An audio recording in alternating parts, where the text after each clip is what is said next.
Hey there, welcome back. Today we're going to talk about packs. That's right, hunting packs. So this is my day pack. It's my 3-day pack. Both of these are very capable of carrying hydration bladders. Stick them in there, run your tube out, you're good to go. On both of my packs, when my son Zach started hiking and hunting with me, most of the time he will wear this pack and I'll wear the bigger one depending on what we're doing, how long we're going to be gone. But I've got these little reflective tabs. They've got orange on them, they're reflective to the light. And I started putting them on his packs. He used to be called my milk carton kid. Every time I looked up, he was gone. So I put those on there in case he wandered off and it would just be easier to find him and spot him that way. So just some bare essentials that I keep in my packs. Everybody's pack is different. Everybody has a different setup. Everybody's thoughts on bare essentials are different. These are mine, and this is what's helped me over the years. I've hunted most of my teenage and adult life. I've been deployed on very different assignments, and I've had different packs and setups. For at home hunting, either by myself or with me and my son, these are just basics that we take with us. Of course, if I'm going to be out for a day or two, then I'll take my bigger pack, and my basic or bare essentials may be a little bit different. But most always, I have these items. Of course, my phone. Your phone's always going to die, especially when it gets colder outside. You'll have that on you. I always carry a sidearm. In Alabama, we can do that, especially for your protection wherever you go. So I have my sidearm. I also carry a knife with me. Always carry a knife with me on my person.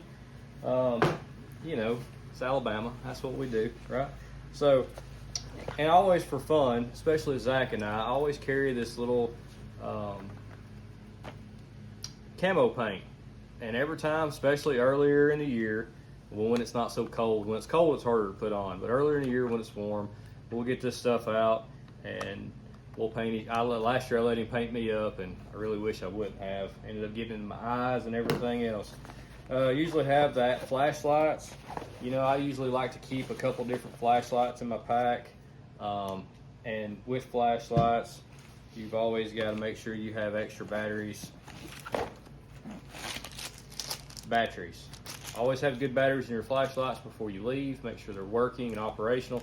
Always have extra flashlights. Another flashlight. Flashlights and batteries. Knives. So I've always got at least a multi-tool. So in this pack, this is Zach's Swiss Army knife. In mine, I like to carry a multi-tool. It's got knives and pliers and everything else. This is my gutting knife. In case I harvest something, I like to go ahead and clean it and as quickly as possible. A snake bite kit. Here in Alabama, we have moccasins, especially where we hunt, water moccasins, copperheads, and rattlesnakes. Really don't see them that often. If we see anything where we hunt, it's probably going to be a copperhead or a water moccasin. Both will do some damage to you. That's why, you know, we wear our boots, plus always have these snake guards that Zach and I wear. But have this. We've never had to use this. I've come across maybe 3 snakes my whole adult life I've been hunting during hunting season.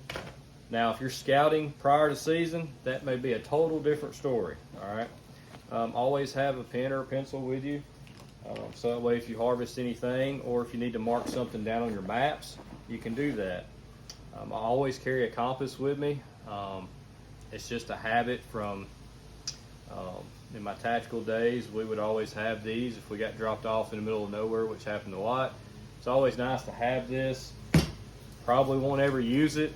It's fun to tease my son with though. Hey, you got to find our way back. I don't know where we're at. Yeah, he don't think that's too funny. Just a little first aid kit, Band-Aids, you know, alcohol wipes, cleaning wipes, Neosporin, that type of stuff, just in case. And moving to the bigger one, a rain poncho. You know, if you know it's going to rain and you're prepared with your rain gear, That's one thing. I always try to prepare for that. This is a last resort. If you left and all of a sudden now it's raining, it happens a lot in the South. You have a poncho. Those come in very handy. Speaking of maps, always have your hunting license and permit with you. Always have, if you're going hunting on the refuge or National Wildlife Forest, always have your maps and permits with you. Always get a map, an actual map of where you're going to be hunting. And always know where you're going in at and where you got to go back to. Have a plan. Always plan out your plot out your plan where you're going. Just makes life so much easier. Try not to deter from that. I always let my wife know if I'm going to the forest for the weekend. I always let her know where I'm going to be. This is where I'm going to camp. This is where I'm going in at.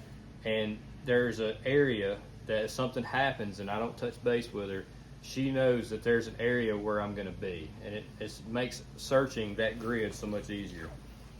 All right. If you don't like the face paint, a little balaclava. I hunt from the ground a lot, so I'll wear this a lot. You know, it's old. There's nicer, fancier ones out there, but this one's mine. This is my rifle. All right. Also hunting from the ground, I like this little camo net. Had it for a long time. This has got some sentimental value to it for me. That's a story for another day. But so this means a lot to me, and it's been good for me in my professional career, but also hunting, teaching Zach how to hunt and be invisible from the ground. This has come in handy. It hides a lot of movement from him because he's right now he's a 14-year-old boy. This is what they do all the time, right? So stuff like this, if you're hunting from the ground, especially if you're taking your kids for the first time, you might need more than this. But if you can get this and set it up and kind of give them a little bit of barrier or some concealment, some cover from that. Always have a pair of gloves. I like camo gloves. These are thin. Unless it's super, super, super cold outside, I usually wear these thin camo gloves. They just kind of cover up the sheen from your hands. If you harvest anything, I recommend you wear gloves if you're going to gut them and do any kind of cleaning in the field, any dressing in the field. There's a lot of diseases and stuff going around, and trust me, I've had it happen to me. I've had some good friends of mine cut themselves gutting a deer. It will get infected. If you've had that done and you didn't get infected and you're bulletproof, you are wrong. I promise. It will get infected if you're not careful. And I've seen people have amputations because of that, because they never took care of it properly. So always get you some gloves and wear them when you're field dressing your harvest. Need I say more? Okay.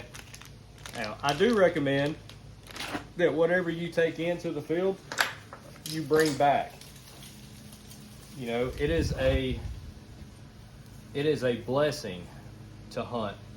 And it is an absolute blessing when you get out there and you think there's nobody around. There probably is, especially this day and time with so many people hunting. But when you get out there in the forest and as all you hear is the wind blow through the trees, and you see the animals moving about in the woods, it is very peaceful. It is an absolute blessing from God that we get to do that we get the opportunity to go out and harvest an animal and bring it back home to our families. So I hope this video helps you. If it does, give us a like and subscribe to our channel. So good luck hunting this year. Have a good day and God bless you.